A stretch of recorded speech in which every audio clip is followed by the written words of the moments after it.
오늘 시장 분위기 지금 뭐 딱히 이렇다 할 힌트를 찾지 못해서 아마 투자자분들도 많이들 어떤 점을 포인트로 삼아야 될지 궁금하실 텐데요. 오늘 KTB 투자증권의 김은서 연구원과 함께 내일장에 대해서 좀 먼저 살펴보도록 하겠습니다. 연구원님 안녕하세요. 네, 안녕하세요. 네, 먼저 국내 변수부터 정리해 주시죠. 네, 일단 내일부터 이제 삼성전자의 3분기 잠정 실적 발표를 시작으로 이제 3분기 실적 시즌이 이제 본격적으로 시작이 됩니다.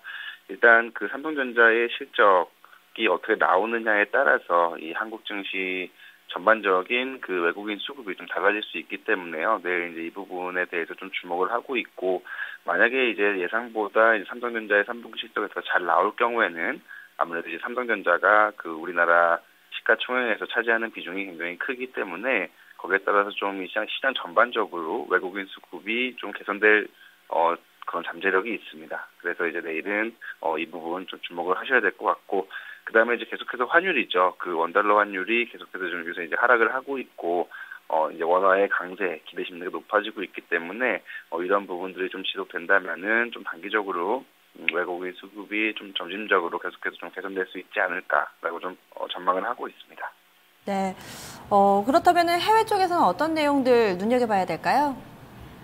네, 해외 쪽에서도 특별히 경제 지표라기보다는 계속해서 위험자산 선호 현상이 얼마나 더 유지되는지가 좀 핵심인 것 같습니다. 일단 지금 계속해서 시장은 좀 이제 과매도 국면에서 벗어나서 조금 이제 계속해서 좀 리스크를 좀 테이킹하려는 그런 수요들이 계속해서 늘어나고 있는데요.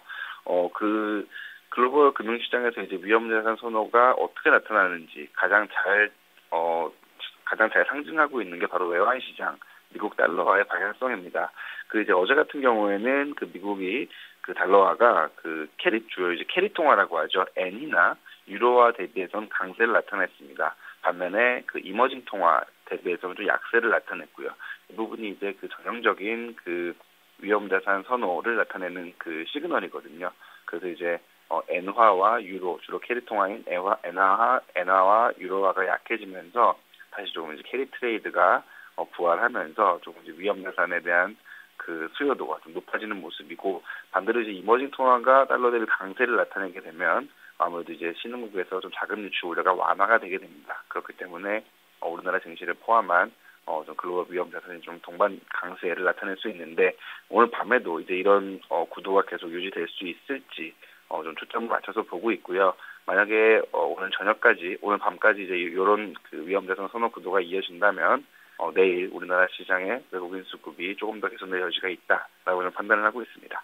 네, 이렇게 환율을 둘러싼 상황이 우리 쪽에 우호적으로 좀 형성이 되면서 수급이 또 나아지는지 외국인 수급 좀 봐야 되겠네요. 그렇다면 최근에 우리 증시 코스피는 2000선, 코스닥은 700선 앞두고 주춤주춤됩니다. 뭔가 강력한 재료가 나와야지 이 높은 장벽을 뚫을 것 같은데요. 내일 시장 분위기는 좀 어떻게 예상하시나요? 네, 말씀해 주신 대로 이제 코스피나 코스닥 양 지수가 모두 좀 심리적인 저항선에 걸려 있는 상황입니다. 시장 분위기가 나쁘진 않지만 그렇다고 해서 이제 이 심리적 저항선을 뚫을 만한 그런 재료가 좀 부재한 상황이죠.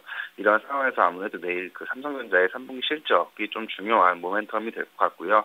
이 부분은 이제 결과가 나와봐야 알기 때문에 지금 전망하기는 조금 이제 어려운 부분이 있고, 이런 부분이 만약에 이제 서프라이즈 쪽으로 나온다면 이 심리적 저항선, 코스피는 2000포인트, 그다음에 코스닥은 700포인트 좀 돌파할 그런 여지가 있을 것 같습니다. 그래서 이제 삼성전자 실적을 확인을 하시고, 만약에 서프라이즈가 나온다면 좀 더 적극적으로 주식을 좀 매수를 하시는 그런 전략을 추천을 해드리겠고요. 일단 전반적으로 지수가 좀 횡보하면서 계속해서 좀 종목 장세에 이어질 것 같습니다.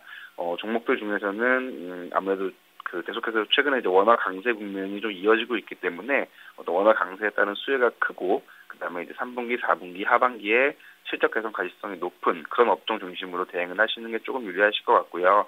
저희가 가장 추천해드리는 업종은 이런 관점에서는 음식료 업종 추천을 해드리고 있습니다. 그다음에 음식료 업종 중에서는 저희 하우스에서는 CJ 제일제당을 가장 선호하고요. 두 번째로는 오뚜기, 이 두 가지 종목까지 추천을 해드리겠습니다. 네, 말씀 고맙습니다. 네, 감사합니다. 네. 이 삼성전자 실적 발표 건과 관련해서 약간 좀 어리둥절하신 시청자분들도 계실 것 같은데요. 보통은 이 실적 가이던스 발표를 앞두고서 정확하게 또 공시를 통해서 이 날짜를 미리 예고하는 경우도 있지만 이 직전까지도 비밀리에 붙이는 업체들도 상당히 좀 많습니다. 매체 보도도 다소 좀 엇갈렸는데요. 내일 개장 전은 확실합니다. 이 토마토TV에서도 생중계를 좀 해드릴 예정이니까요. 이 부분 함께 참고해 주시면 좋을 것 같습니다. 시중 골든타임 1부에서 준비한 내용은 여기까지였고요. 잠시 후 2부에서 뵙겠습니다.